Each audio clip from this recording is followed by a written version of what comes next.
Madame, Monsieur, bonsoir. Merci de nous rejoindre dans l'entretien de la semaine. Notre invité reçoit aujourd'hui le Wali d'Alger, Abdelkader Zour. Avec lui, nous aborderons toutes les questions liées à la modernisation de notre capitale, les projets en cours pour l'embellissement et le développement d'Alger, du parc Dounia à la restauration de la Casbah ou encore les opérations de relogement et l'éradication de l'habitat précaire. Alger devrait d'ailleurs bientôt devenir la première capitale africaine sans bidonville. Quel sera donc le nouveau visage d'Alger en 2035, Alger qui promet un cadre de vie plus agréable? Voilà en somme les questions que nous poserons ce soir à notre invité, Monsieur le Wali Abdelkader Zour. Bonsoir, merci d'avoir accepté notre invitation. Merci, je vous remercie de m'avoir offert cette opportunité pour communiquer avec les Algérois. Merci bien.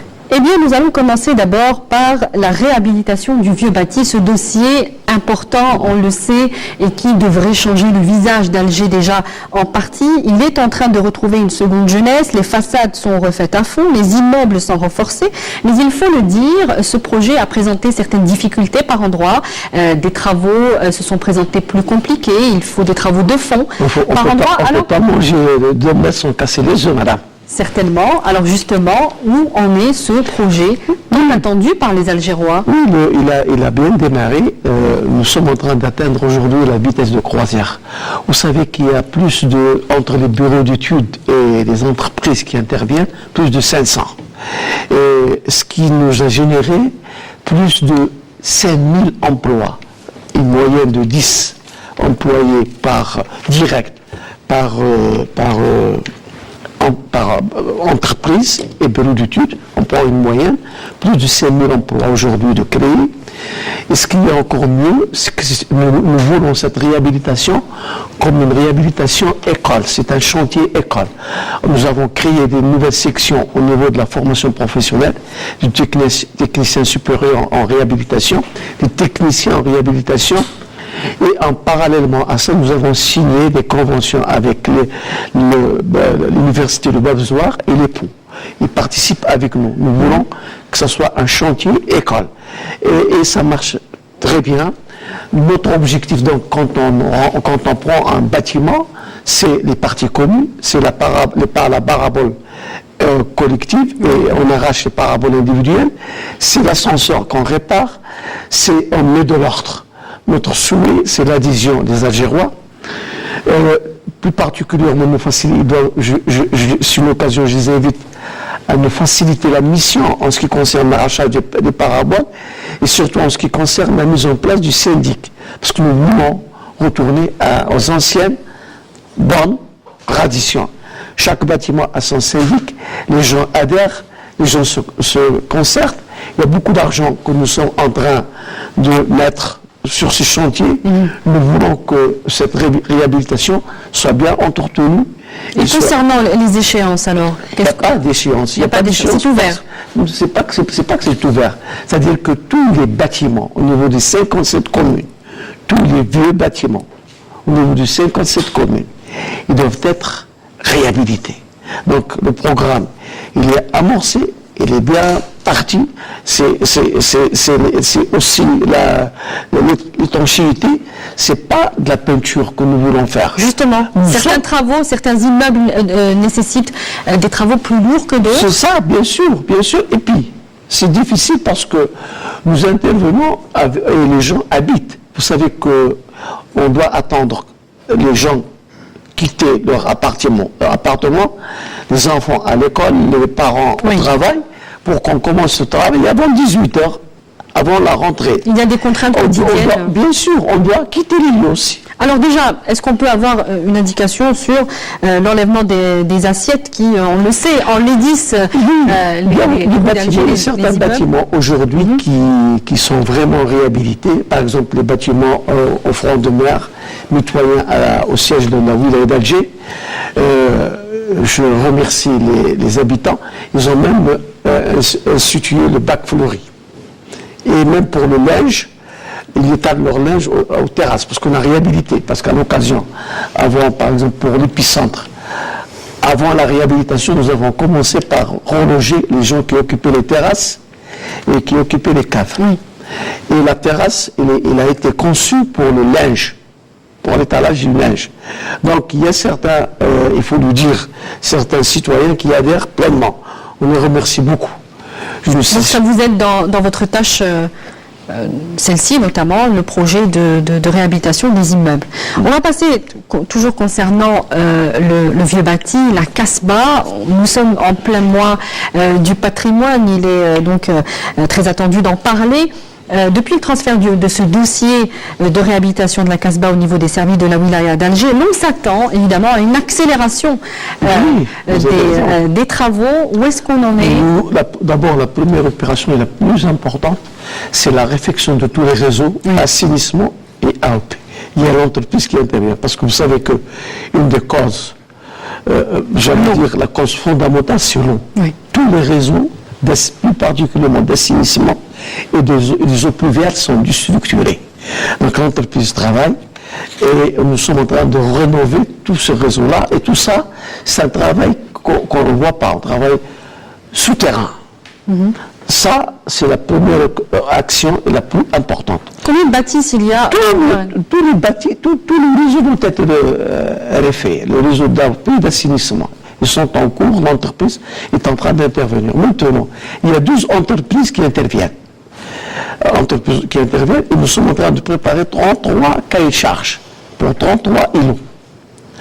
Cahier de charge, ça veut dire 33 cahiers de charge pour retenir 33 bureaux d'études. Bon, peut-être qu'il y aura des bureaux d'études qui prendront 1 ou 2 lots, mais on n'ira pas loin de ça. Et une fois les études achevées, études qui vont prendre 2 à 3 mois, ça veut dire qu'on va mettre encore plus de 33, et sinon plus, d'entreprises. Aujourd'hui, donc il y a la citadelle, il y a la poudrière, il y a les parties, le palais du Dey, il y a la musique Ketchawa, tout ça, c'est bien avancé. Mais est-ce que le travail qu'a fait l'Office de gestion d'exploitation des biens culturels, qui avait ce dossier en charge pendant un certain temps, avait fait aussi des études? Est-ce qu'il faut repartir à zéro? Jamais. On se base déjà sur ce travail qui a déjà été fait. Ce travail-là, il est pris en charge, on continue. Pourquoi repartir à zéro? Ce qui est déjà fait, réaliser, les études qui sont déjà faites, les entreprises, plus que ça, toutes les entreprises qui ont été contractées auparavant, qui avaient des contrats, on les a reconduits. Grâce à la décision de M. le Premier ministre, on a obtenu son accord pour que les entreprises et les bureaux d'études qui intervenaient doivent être reconduits. Et donc, on continue. On continue sur déjà une base. Oui, notre objectif, c'est d'apporter un souffle nouveau. Est-ce qu'il y a des échéances, encore une fois, par rapport à la Casbah? Vous savez que c'est un travail chirurgical. Moi, si vous voulez, je vous invite à voir des fois, on travaille avec le pinceau. C'est comme le dentiste. C'est un patrimoine. C'est un patrimoine. Donc, on peut pas, on fixe des délais théoriques aux entreprises. Mais la réalité du terrain, je suis, par exemple, pour les chantiers ordinaires. Je suis en train de booster les entreprises pour réaliser et accélérer et même réduire les délais. Mais pour la Casbah, c'est une restauration. C'est technique, et c'est scientifique. Je ne voudrais pas. Vous laissez les experts travailler. C'est ça. Par rapport aux habitants de la Casbah, un mot sur leur situation. Il y en a qui ont été relogés, on le sait. Certains réclament le retour à leurs habitations. Alors, pour clarifier la situation de façon définitive. Pour nous, notre objectif, c'est de restaurer. Le problème de propriété ne se pose pas. Chacun doit garder sa propriété. Il ne se pose pas, il n'y a aucun problème. Notre objectif de la réhabiliter, restaurer la Casbah. Restaurer la Casbah, on doit restaurer, bien entendu. Ça ne sert à rien de restaurer les palais, les mosquées, les bâtiments historiques et de laisser les autres douérettes. Tout doit être pris progressivement. Je vous dis qu'il y a 33 îlots en cahier de charge pour mettre sur place les bureaux d'études. Très bien. Alors il y a aussi des projets, ce qu'on appelle des projets structurants à travers toute la wilaya d'Alger, notamment pour instaurer un cadre de vie plus agréable. On va parler des parcs, le parc Dounia ou le parc d'attractions d'abord de Ben Aknoun, parc zoologique et d'attractions. Il est sur le point d'être réhabilité. On parle d'une enveloppe de 24 milliards de dinars qui a été débloquée pour transformer cet espace de 307 hectares. Est-ce que vous pouvez nous donner plus de détails ce soir sur ce projet? Pour ce dossier-là, ce qu'il y a, c'est que l'Assemblée populaire de la Wilaya a tendu une motion pour qu'il soit rattaché à la Wilaya. À la Wilaya, et non plus. L'autorité supérieure est en train de réfléchir. Donc il n'y a pas de nouveauté par rapport à cela. Pas encore, il faut attendre. Mais il y a une enveloppe. Je sais pas. Une enveloppe financière. Je ne peux pas vous répondre. Je ne voudrais pas vous donner une information que... Très bien. Moi, c'est du concret. D'accord. Alors sur le parc Dounia, oui. Là, vous pouvez peut-être nous donner plus. Le projet devrait être réceptionné lors de la prochaine saison estivale. Est-ce que c'est vrai? C'est pas comme ça. C'est pas comme ça. Vous savez qu'au parc Dounia, il y a mis 59 hectares. Oui. Nous avons mis des bureaux d'études. Ce que nous avons commencé d'abord par créer une zone d'agri-parc. Nous sommes en train de planter quelque chose comme 20 hectares d'oliviers. Oui. Parce que nous voulons que cet espace, il doit avoir des ressources. C'est un épique. Il doit avoir ses ressources pour assurer des rentrées financières. Donc, il y a déjà... S'autofinancer. C'est ça, l'autofinancement. Donc, on a commencé par 20 hectares d'olives, c'est en cours. Il y a le Bné Berdan qui s'occupe de cet aspect, agri-parc. Il y a notre bureau d'études qui est en train de nous faire des propositions globales, un schéma global. Parallèlement à ça, il y a un sponsor, on le remercie beaucoup, et nous a fait une étude d'un lac.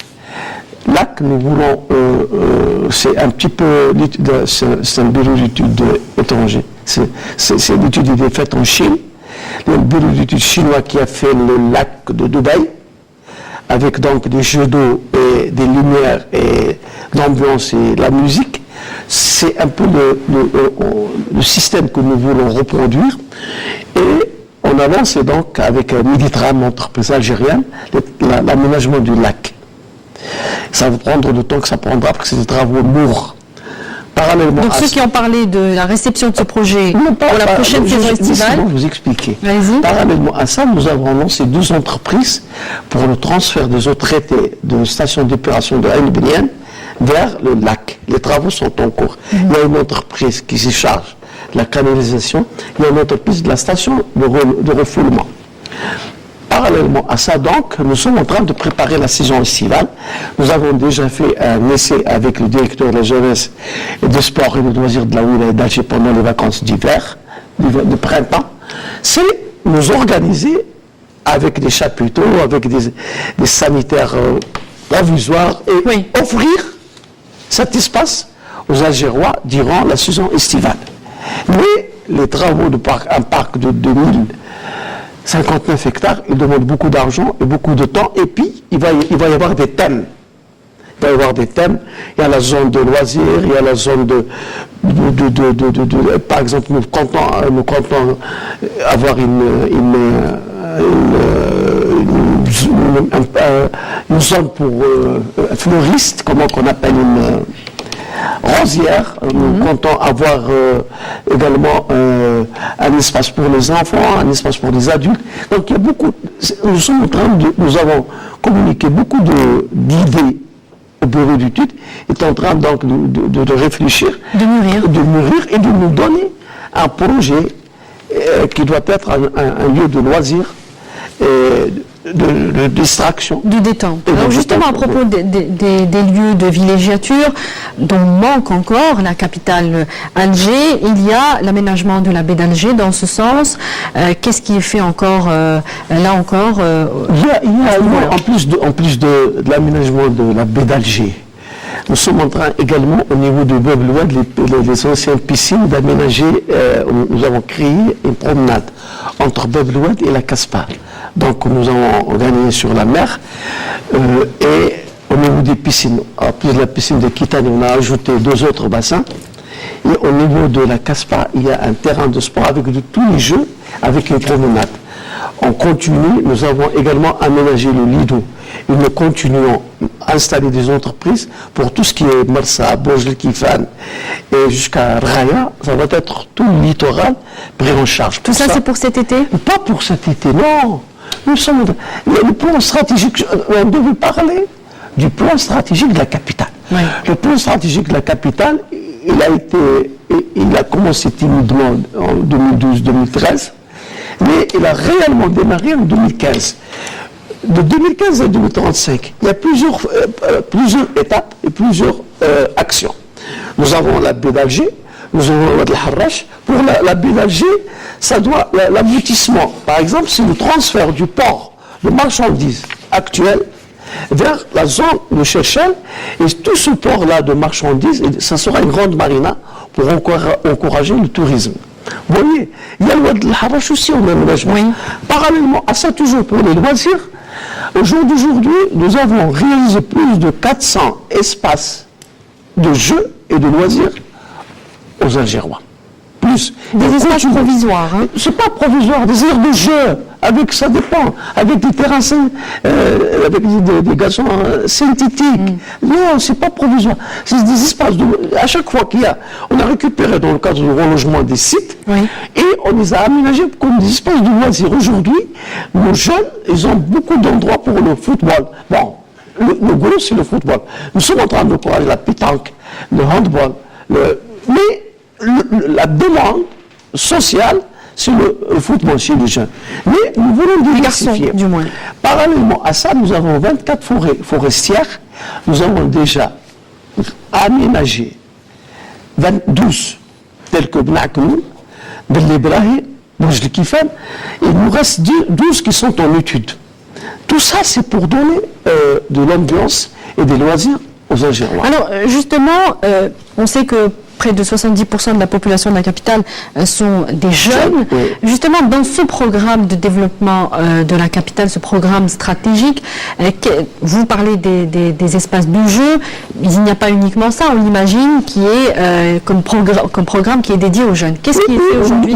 Hier, nous avons organisé une première conférence de start-up, les incubateurs de start-up. Oui. Il y a eu plus de 1000 jeunes. Bon, nous, par les réseaux sociaux, nous avons lancé une invitation, nous avons eu plus de 2000 demandes.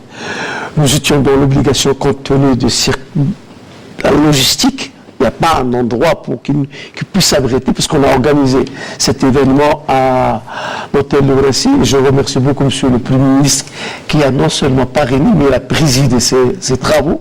Ça a été formidable et extraordinaire.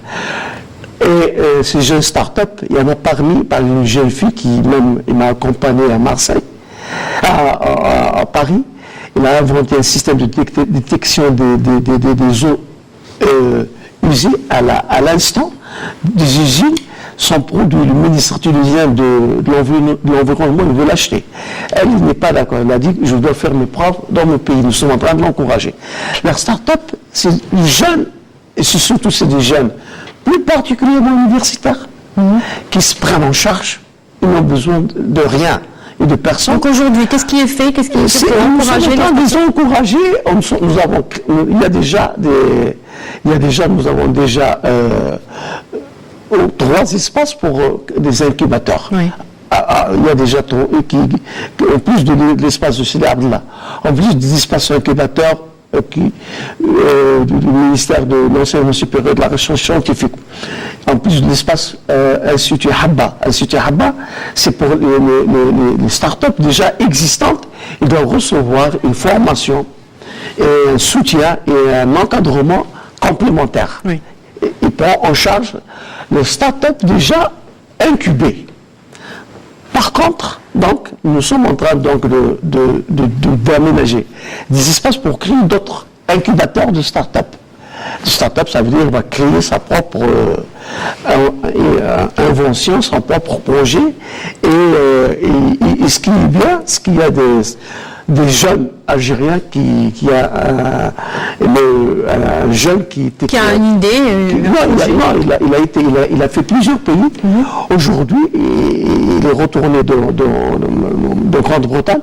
Il veut apporter son savoir-faire pour son pays. Oui. Nous encourageons également les jeunes Algériens qui sont à la diaspora à revenir s'investir au sein de leur pays. Il y a beaucoup du pain sur la planche et les portes sont ouvertes. Très bien.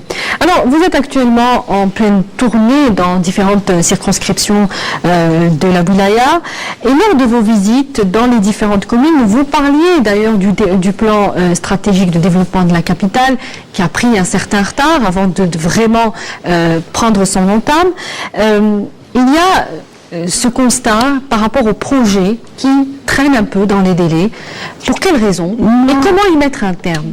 Vous l'avez vous-même constaté sur le terrain. Non, vous savez que le système, quand on fait un appel d'offres, généralement on choisit l'entreprise la mieux disante, c'est elle qui communique son prix et les délais. Et généralement, les entreprises, à chaque fois, ils donnent les délais qui l'arrangent. Mais nous ne sommes pas d'accord. En ce qui me concerne, du moins, je remets toujours en cause les délais proposés par l'entreprise. Donc on ne peut pas parler parce que lui, il fait ses calculs. Et mais concrètement, sur le terrain, nous sommes en train d'intervenir pour réduire les délais. Oui. Simplement, je dois dire certaines vérités. Quand il s'agit par exemple de doubler une route, je prends l'exemple de Val-d'Hydra ou Bnak, par exemple, là, quand on rentre dans un boulevard, nous voulons le rénover, c'est-à-dire même il n'y aura plus de poteaux électriques, de fils. Donc il y a les enfouissements, il y a les déplacements de réseau. Des fois, vous savez, avant du doublement de route, il nous coûte quoi? On doit déplacer le réseau de gaz, le réseau d'AOP, d'assainissement, d'électricité, la fibre optique. Et on doit travailler sans porter préjudice aux riverains. Les gens doivent continuer à vivre tranquillement, et à circuler, avoir de l'eau, avoir du gaz, avoir de la fibre optique. Vous voyez un peu, c'est vraiment harassant. C'est pas, donc ce n'est pas toujours évident. Donc c'est pour ça que bien qu'on intervient, nous sommes en train de pousser les entreprises à réduire les délais, mais on doit tenir compte de certains contraintes objectives. Très bien. Alors aussi, par rapport au rôle des élus locaux, on vous a interpellé, Monsieur Louali, sur leur manque d'implication dans certaines communes, leur manque de réceptivité par rapport à leurs préoccupations. Votre commentaire là-dessus? Ce que nous sommes en train de dire à nos élus, vous êtes présentés aux communes, vous avez fait une campagne. Les citoyens vous ont élus, respectez votre mandat, c'est tout. On leur demande le respect du mandat, mais en fait, pour les assemblées actuelles, elles arrivent à leur terme. Espérons que les futures assemblées, on trouvera des jeunes plus dynamiques. D'ailleurs, je souhaite que les partis politiques choisiront des jeunes universitaires plus dynamiques et plus motivés pour la destinée et l'avenir de nos communes. Très bien, on en arrive au relogement qui intéresse beaucoup les Algérois, on le sait. La 22e opération de relogement, vous l'avez annoncé à différentes occasions avant qu'elle se tiendra avant donc le 4 mai prochain. Là, si vous me permettez, je vais être un peu lent. Accordez-moi un peu de temps. Relativement. C'est parce qu'il ne reste plus beaucoup de temps. Il faut qu'on avance. Allez-y. Parce que, d'abord pour le relogement, je dois rappeler qu'en 2007, Son Excellence, Monsieur le Président de la République, a lancé un recensement de tous les gens qui sont mal logés en général. Pour Alger, par exemple, il y avait des gens qui habitaient des caves, des gens qui habitaient des terrasses, les bidonvilles, l'habitat précaire et les chalets. Et le recensement, à l'époque, c'est 72 000 unités. Plus de 72 000 familles dont le besoin. Et Son Excellence, donc, a accordé 84 000 unités de logement. C'est le logement, ce qu'on appelle un logement public locatif. On a commencé donc à réaliser ce logement et on a lancé les premières opérations en juin 2014. En plus donc du logement public participatif qui sont gérés directement par la wilaya. Il y a également le LSP, c'est 42 000 unités. Et parallèlement à ça, il y a un autre programme important qui est géré par l'ADN et le MPI, qui sont sous l'autorité directe de M. le ministre de l'Habitat. Oui. Nous accompagnons l'ADN et nous accompagnons le MPI pour les choix de terrain. Pour ça fait un parc immobilier très important. Nous avons plus de 260 000 unités pour Alger. Donc, on a commencé la première opération donc, en juin 2014. Aujourd'hui, le logement public locatif, le LSP, plus le MPI, plus l'ADN, nous sommes à 64 000 familles algéroises qui ont été relogées. Est-ce que depuis ce recensement, il n'y a pas eu une augmentation? Oui, il peut y avoir, mais à partir du moment que le recensement, c'est 72 000. Et l'offre est plus importante que la demande. Parce qu'il y a 84 000. Sur les 84 000, d'ailleurs, on a consommé à peine 50%. Il nous reste encore un portefeuille de 50%. Nous sommes à 64 000. Et avec la deuxième opération que nous sommes en train de préparer, nous allons arriver à plus de 68 000 familles. Ça, 4 000 familles seront relogées. Donc 4 000 familles seront relogées. 4 000, voilà. 4 000, il y a 2 000. Deuxième opération. 2 000, c'est le logement public locatif et 2 000 LSP. Donc les commissions sont en train d'intervenir, la commission communale, la commission de la circonscription administrative, la commission de wilaya. Et le dossier, donc, il va être prêt. Nous avons donc, je rappelle, nous avons 2000 logements publics locatifs et 2000 logements sociaux participatifs LSP. On va organiser cette opération en 3 phases. Et on continue donc à éradiquer les reliquats de ce qui reste de bidonvilles. Aujourd'hui, Dieu merci, les grands bidonvilles ont été éradiqués. Il n'y a plus les grands bidonvilles. Et le plus grand bidonville, c'est le bidonville de Haïr-Remli, plus de 4500 familles. Alors justement, un mot sur ces bidonvilles, on les appelle les points noirs qui ont été effectivement éradiqués pour la plupart, mais comment s'en débarrasser définitivement, Monsieur Louali? Qui peut empêcher aujourd'hui des gens d'aller encore créer d'autres bidonvilles? Nous sommes à cheval, il y a des tentatives de construction illicite. Oui. Chaque jour que Dieu fait, nous sommes en train de démolir. Moi, c'est une occasion que vous me donnez. J'invite les citoyens de la capitale à ne plus s'aventurer à aller vers des constructions ici. Ce n'est pas permis. On ne peut plus permettre à la capitale d'être un bidonville. Ce qui reste, on le prend en charge. Mais, ça, la loi s'appliquera. Il y aura une fermeté. La loi s'appliquera dans toute sa rigueur. Plus question.